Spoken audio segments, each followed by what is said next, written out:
right there. Brand new 2020 C8. My hair is a mess. Don't mind me.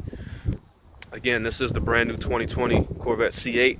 It took a long time for me to get this car from GM to review, but you know, this year's been crazy. Same thing happened with the GT500. I just, you know, had to roll with the punches, but finally got one, and I'm just amazed. This car is definitely a supercar for sure.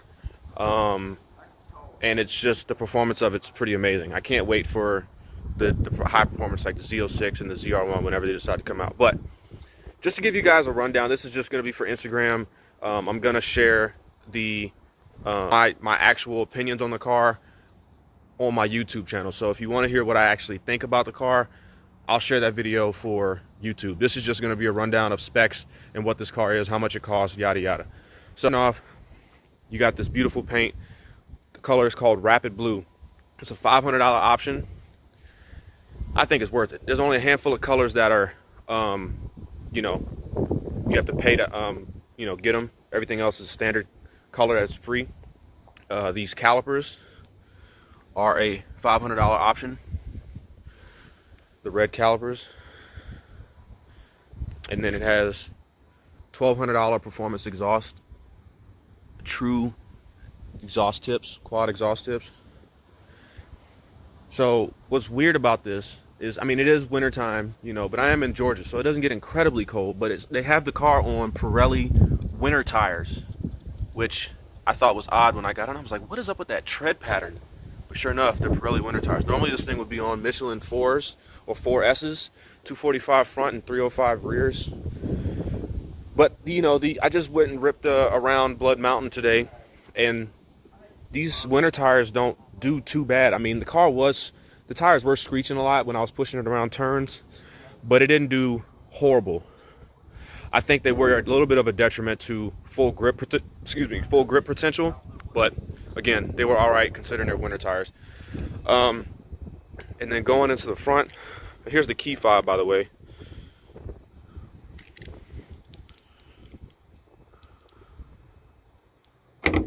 So you have to hold it. You double tap it and you hold it. So I got a bow in there. Not pranked, but I went over to my buddy's dad's house and had him walk out and had the bow on it and told him it was his Christmas present. So that was fun. So here's the front trunk area. It's pretty deep. It's a pretty deep trunk. What's funny is, this is the funniest thing. So it's got a 12 volt outlet. I don't know what you need a 12 volt for, I guess in here. Well, I guess you could charge something in the front, but it's got a emergency, like, child, you know, button to get out. I don't know what child's getting stuck in here or getting put in here, but you know, there you go. They thought of everything, because you can't just slam it. So like if I drop it, it doesn't fully latch. You have to push it down. You got your Corvette emblem right there, obviously. The black gloss accent, it's kind of got a little bit of a flake to it. I don't know if you can see that. The paint is just a straight metallic. I mean, it doesn't have any, or straight gloss. It doesn't have any metallic in it. You got these, the base 19s in the front and 20s in the rear. The 19s are the 5-spoke wheel. And then we're going to go into the interior.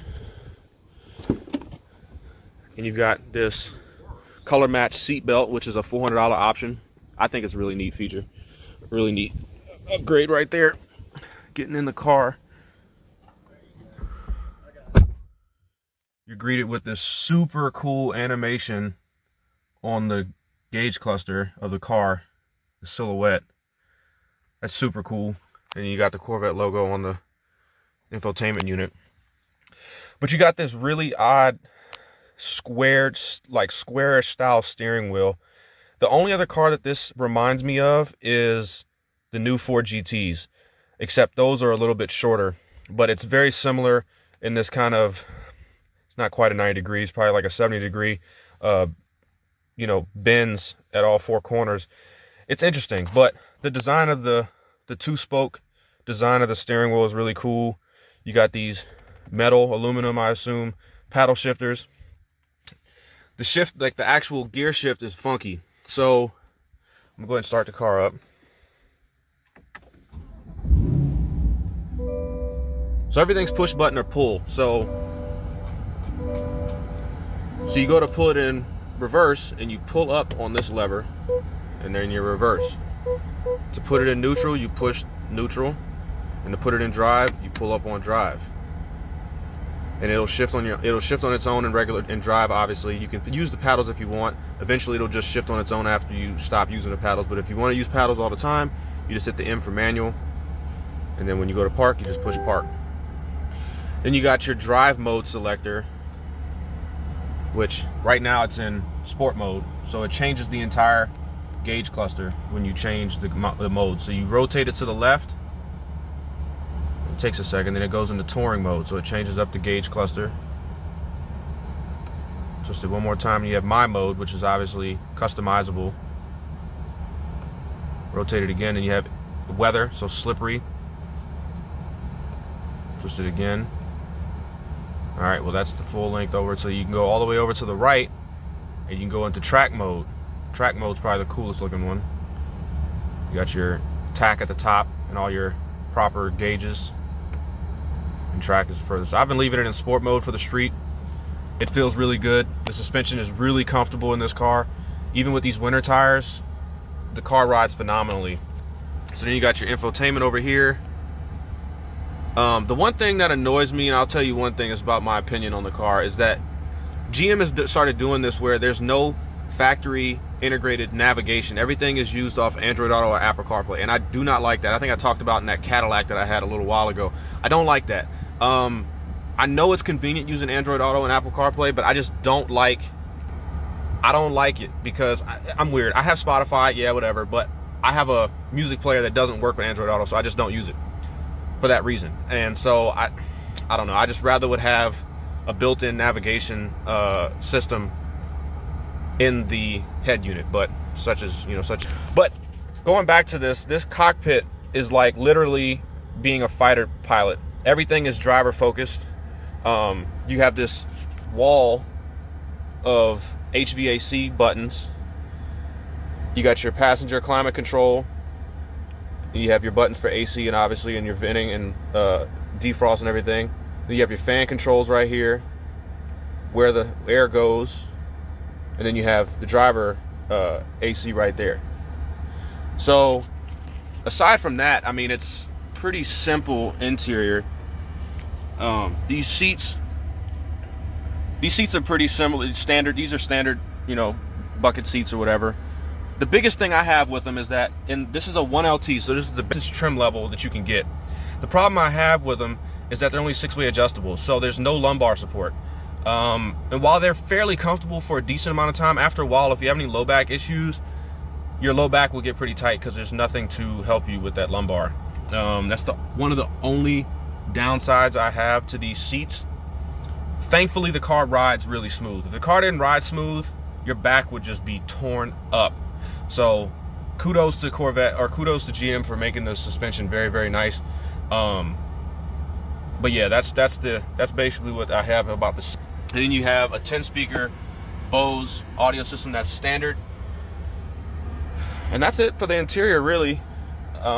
You got a cool speaker, mid-speaker, or possible sub right there with the Corvette Stingray right there. This is the coupe, so it is a Targa. You can definitely do this by yourself, removing the top and putting it away in storage, which I'll show you where it goes here in a second. So you have your buttons to open up the front and the rear hatches. So we're gonna open up the rear. And you can see there, this mesh is open directly, obviously for venting for the engine, and same with underneath the glass right here. You can stick your finger as to vent it too. So with the top on, you've got pretty decent cargo area back here. I mean, I haven't tested to see if I can fit my golf clubs back here. Maybe with a slim golf bag, maybe, but my golf bag's really bulky, so you probably can't. But what you do is when you take the top off, the front two, you basically lift it up off the car. You basically lift it up off the car, and you basically walk backwards to the thing, and you drop the pins from the rear down into these holes, and then the front just rests up on here. So it's fairly simple, and it is no locking down. It's just the pins sit down into these little cups, and it just sits down into the thing. Another thing is crazy is you'd think that there'd be some type of plexiglass over here if you consider you'd have groceries or something back here, but you don't. So I would assume GM has done a fantastic job of insulating the heat to where it doesn't radiate through here too much. It doesn't make the entire cargo area that hot, but the engine is right there and you can very well touch it. Super tidy and neat in there.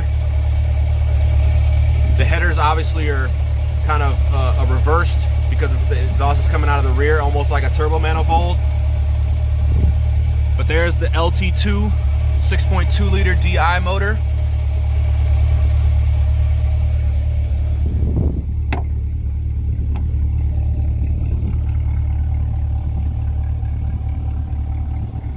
And what's crazy is, guys, people think, oh, these cars are incredibly expensive, yada yada. No, they're really not. And you know, that ploy that everybody thought GM was pulling about, oh, the car is entry level at $60,000.